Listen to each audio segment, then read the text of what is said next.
Hello mga kabiyahe. Ito nasira yung ating bearing ng ating gilas, no. Ayan, nakita nyo naman, ayan po. Alog, di ba?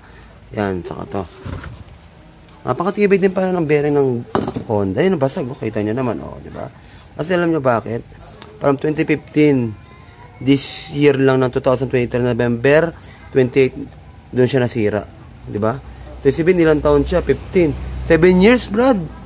Mga kabiyahe, mga kagalo, 7 years bago sira itong aking bearing.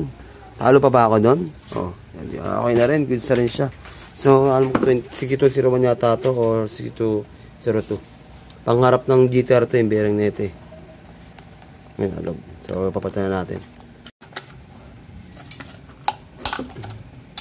Ayan. Yung ano. Tignan mo nga doon yung ano. Mga kabiyahe, sabihin ko pa sa inyo, pagka bearing pa ng sira, nag-iwang siya pag umaandar ka na mabilis. Nag-iwang ka, kaya parang, yun nga, syempre parang hindi unsafe, di ba? Hindi siya unsafe siya kasi nga, pag umaandar ka, gumag-iwang siya. So yun, ito sira pala bearing. Kita nyo naman. So, okay na rin bearing ko kasi napakatagal na rin pala na ito. Parang stock na pagbili ko, hindi ko pa napalitan. So, ngayon pa lang.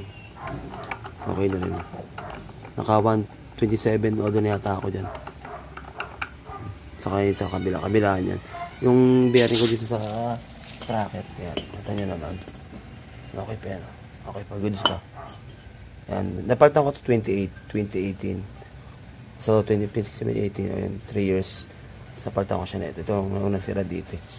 So ito naman ngayon. Yung sa harap ko na bearing. Alam ko hindi pa napalitan yan. So, yan. Ito mamaya. Ayan, mga kabiyahe. Okay na. Nagawa ko na yung aking bearing na. Ito na. Okay na siya. Nangalog yung aking bearing. So, goods na. Nagpalit ako dito ng bearing. Then, dito rin.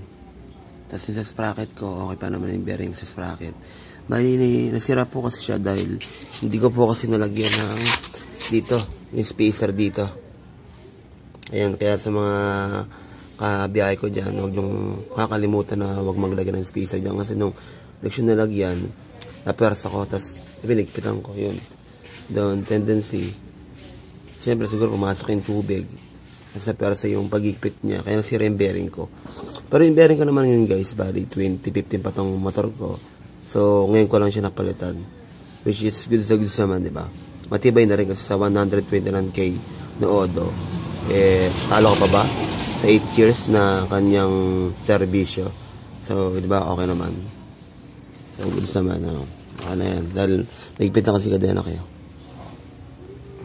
Pero okay na. Gusto ko kasi maigpit Yung anong hindi maigpit, parang piling ko, okay na rin yan. So, yun lang mga kabiyahe. Okay na yung ating gilas.